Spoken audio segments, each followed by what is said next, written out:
Hello dear students, कैसे हैं आप सब। आई होप सभी अच्छे होंगे और अपनी पढ़ाई में लगे हुए होंगे।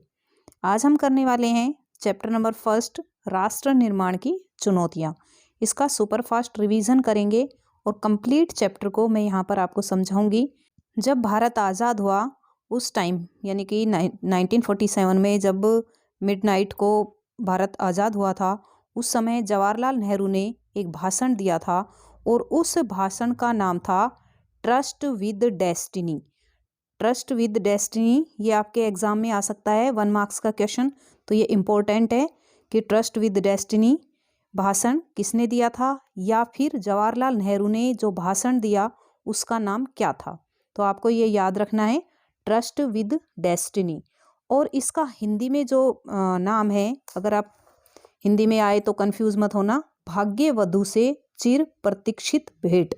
जवाहरलाल नेहरू ने इस भाषण को दिया और हमारा कंट्री आज़ाद हो गया था। आज़ादी के बाद भारत 3 अलग अलग हिस्सों में बट गया। अब वो 3 हिस्से कौन कौन से थे? पहला ब्रिटिश भारत, दूसरा था पाकिस्तान और तीसरा था देसी रियासतें। अब जो देसी रियासतें हैं वो कौन सी होती है? देसी रियासतें उनको बोलते थे जिनमें ब्रिटिशर्स इनडायरेक्ट रूल करते थे। मीन्स जो राजा थे वो वहाँ पर अपना रूल करते थे और ब्रिटिशर्स उनके थ्रू वहाँ रूल करते थे। तो इंडिया में बहुत सारी देसी रियासतें थी उस टाइम। इस विभाजन का कारण द्विराष्ट्र सिद्धांत था। यानी कि जो इंडिया और पाकिस्तान जो डिवाइड हुए हैं, इसका कारण क्या था? इसका मेन कारण था द्विराष्ट्र सिद्धांत, 2 नेशन थ्योरी। अब जो द्विराष्ट्र सिद्धांत है, इसके लिए भी 1 मार्क्स का क्वेश्चन बनता है कि द्विराष्ट्र सिद्धांत किसके लिए था? विभाजन के लिए। किसने दिया? मुस्लिम लीग ने दिया। तो यहाँ पर 1 मार्क्स के क्वेश्चन बन रहे हैं। और 2 नंबर का क्वेश्चन भी बन सकता है कि 2 राष्ट्र सिद्धांत या द्विराष्ट्र सिद्धांत क्या था। तो द्विराष्ट्र सिद्धांत मुस्लिम लीग ने पेश किया था। इस सिद्धांत के अनुसार भारत एक धर्म का नहीं बल्कि 2 अलग अलग धर्मों का देश था। 2 अलग अलग धर्म कौन से? हिंदू और मुस्लिम। 2 अलग अलग देशों की मांग की गई, जिसमें पहला देश भारत था जो हिंदू राष्ट्र बना और दूसरा देश पाकिस्तान था जो मुस्लिम राष्ट्र बना। लेकिन इस बंटवारे में, कौन से बंटवारे में? जो हिंदू और मुस्लिम का अलग अलग कंट्री बना, अलग अलग देश बना, एक हिंदुस्तान और एक पाकिस्तान। तो इस बंटवारे में कुछ प्रॉब्लम आई। वो प्रॉब्लम कौन कौन सी थी? विभाजन में या डिवीजन में जो प्रॉब्लम क्रिएट हुई, जो समस्या आई, तो वो थी 2 पाकिस्तान। अब 2 पाकिस्तान कैसे थे? पश्चिम पाकिस्तान और पूर्वी पाकिस्तान। जो पश्चिमी पाकिस्तान था उसमें मेजॉरिटी ज़्यादा थी, ज़्यादा मुस्लिम थे, और जो ईस्ट पाकिस्तान था वहाँ पर मुस्लिम कम थे। लेकिन 2 पाकिस्तान बनाए गए और दोनों बिल्कुल डिफरेंट, एक इस साइड तो दूसरा इस साइड। डिवीज़न में इंडिया और पाकिस्तान का जब डिवीज़न हुआ तो प्रॉब्लम क्रिएट हुई।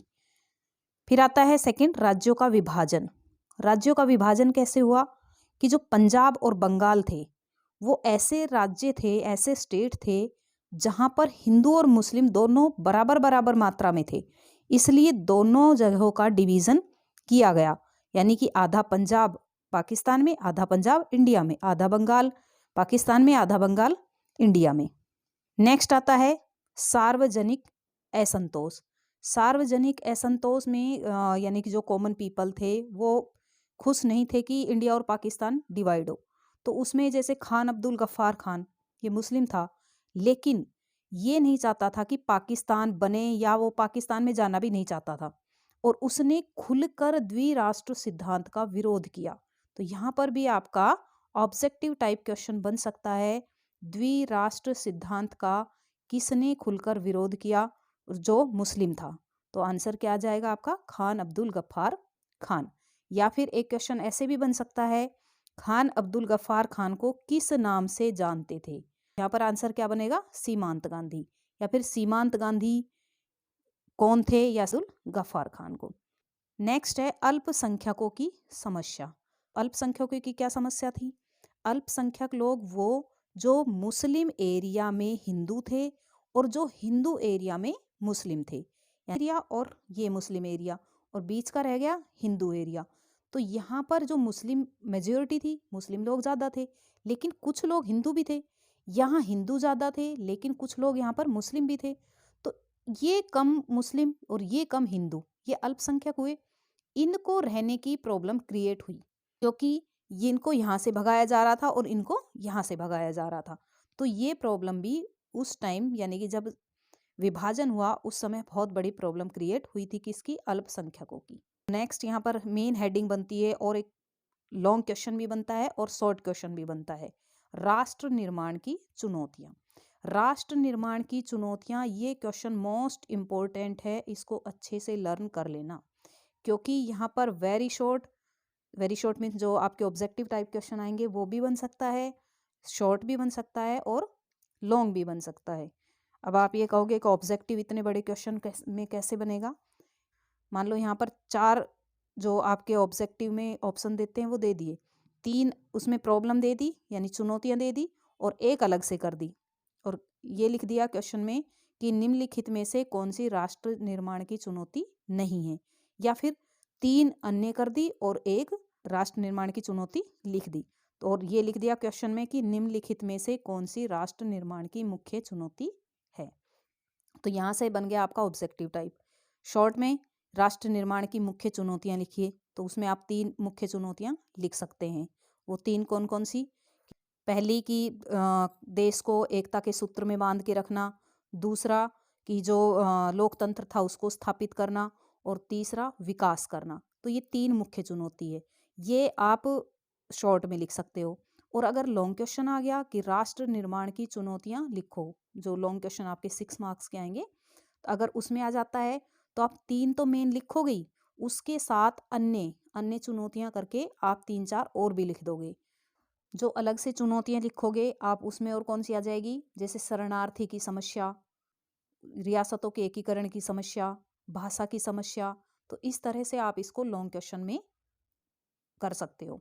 तो ये राष्ट्र निर्माण की चुनौतियों में सबसे पहली जो चुनौती थी, जब कंट्री इंडिपेंड हुआ, जब भारत आज़ाद हुआ, तो चैलेंजेस आए, चुनौतियां आई, और उसमें जो मुख्य चुनौतियां थी वो कौन सी थी? अखंड भारत का निर्माण करना या फिर कंट्री को शेप देना।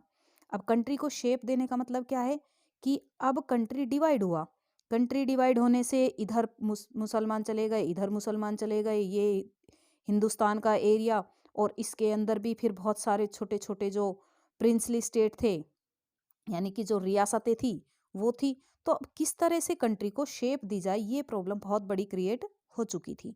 तो अब 565 तो उस टाइम रियासतें थी, तो ये जो हमारे लीडर थे उनके लिए बहुत बड़ी चुनौती थी कि किस तरह से भारत का निर्माण करें, किस तरह से शेप दें कंट्री को। सेकंड क्या आती है कि लोकतंत्र की स्थापना करना। ब्रिटिशर्स यहाँ से चले गए, अब इंडिया के जो लीडर थे उनको कंट्री में लोकतंत्र स्थापित करना था। लोकतंत्र क्या होता है? जिसमें सभी को इक्वल राइट्स मिले, यानी कि चाहे वो गरीब है चाहे अमीर है, सबको एक जैसे अधिकार मिले। तो वो स्थापना करने की चुनौती आई। तीसरी थी विकास करना।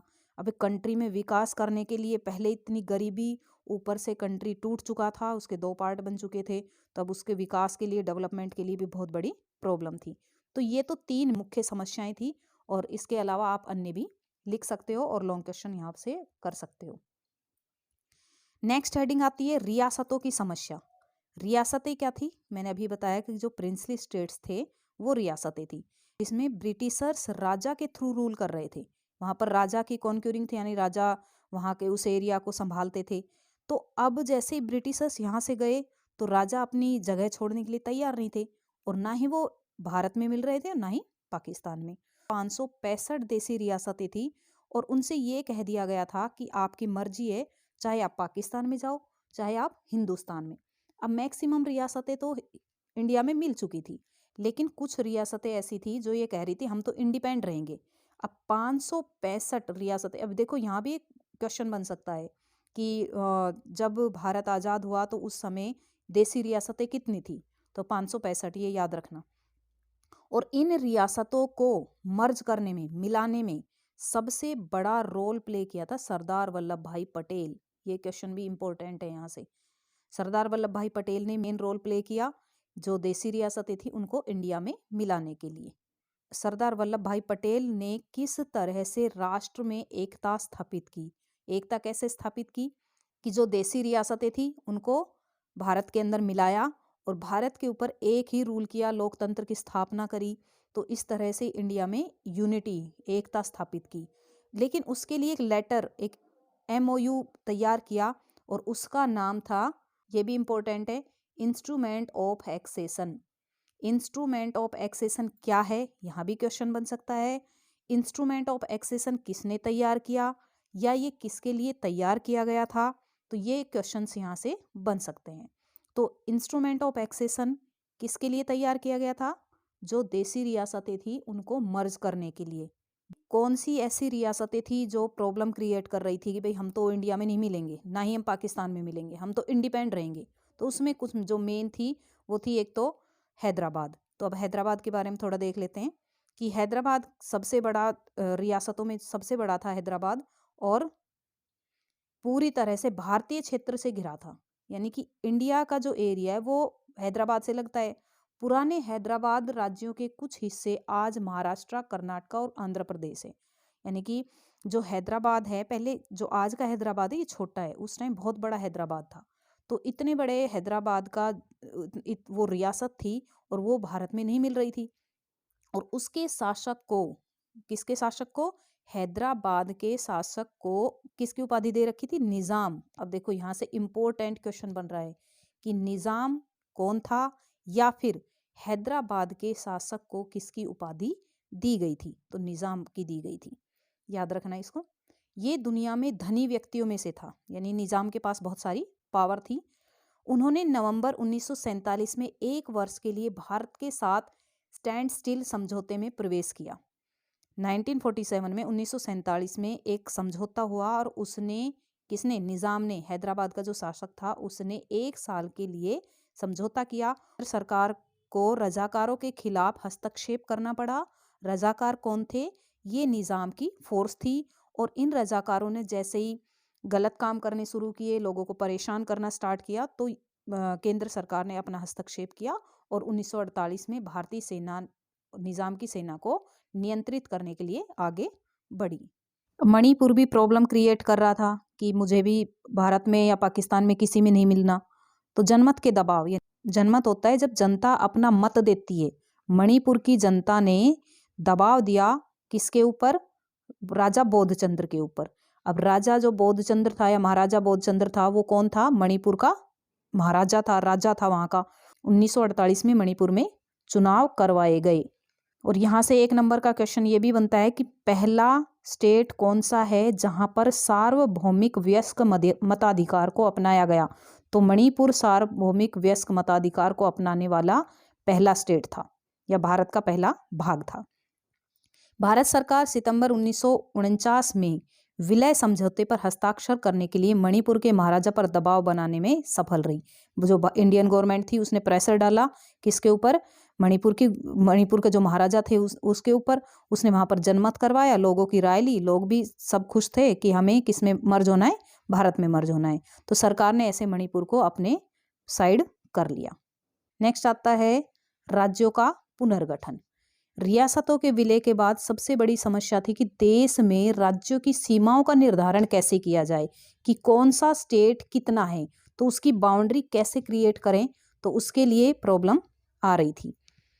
तो इसके लिए जरूरी था कि एक राज्य में समान संस्कृति और समान भाषा वाले लोग रह सके। भी कोई भी स्टेट बना रहे हैं, उसकी बाउंड्री बनाएंगे तो उसमें उस स्टेट के अंदर सेम कल्चर के और सेम लैंग्वेज के लोग रहें। ऐसा जो भारत के लीडर थे वो सोच रहे थे।